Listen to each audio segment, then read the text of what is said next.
Now for a discussion on adding value to your beef herd, we turn to Oklahoma Cooperative Extension's Gant Mourer. Gant, let's start today talking about culled cows, and they can be a really big part of what a lot of ranchers are doing. Yeah, Austin, it's important to remember that culled cow market can make up 10 to 20% of that value of that cow herd in any given year. Also, through different management practices, we can increase the value of those culled cows anywhere from 25 to 45% for those culled cows. All right, let's talk about some of those things you can do. What kind of things do we do? Is it just start by holding on to them a little longer? Yeah, we can. The three most important things we can do is add weight gain to those cows.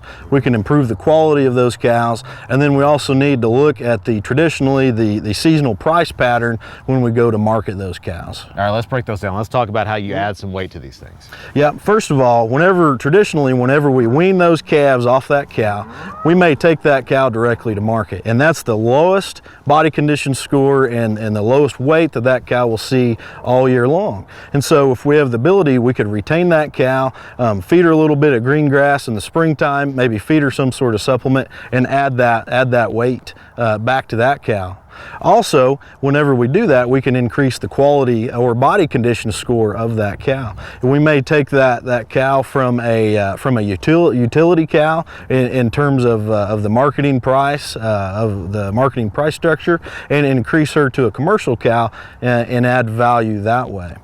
Very good. Now, what does that do for the seasonal time as far as when you want to be selling the cow? Absolutely. Like I said, traditionally that cow is worth the most to us through late spring and early summer. So again, if we can retain that cow, if we wean a fall calf off that cow, say in late spring, if we can keep her on some grass and add some weight to her, we can hit that increase in cow value through that spring and summertime.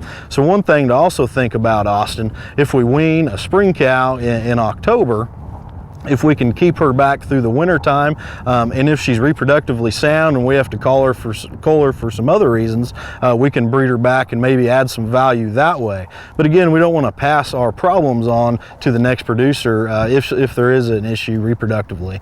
All right, now that's all well and good in a nice year, but now in a drought year, like this year again, if it dries up on us, what does that mean for producers? You know, we need to look at this scenario with each individual producer, and if we don't have the grass or we don't have the resources to maintain that cow, then we need to eliminate that cow from the herd almost immediately, because it is going to be relatively expensive in terms of high grain prices and high hay prices. But the one thing we need to think about, if we keep that cow around, we may be able to add value to that cow anywhere between 50 to 70 cents per pound of gain, and we may also be able to do that.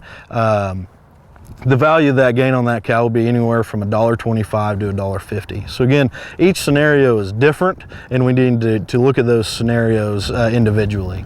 Now, if a guy does need to cull out the herd a little bit, things are getting dry again, what about bred cows? Are they an option? You know, absolutely. If we're looking at our cow herd and we need to eliminate some cows from that herd, say right now, we could pull that calf off, and if that cow is bred, go ahead and market her on down the road. And we can add value to that cow anywhere from 20 to 30%, as opposed to just a slaughter type cow. So an excellent scenario if we need to eliminate and cull down that cow herd in terms of drought conditions. All right, good information as always.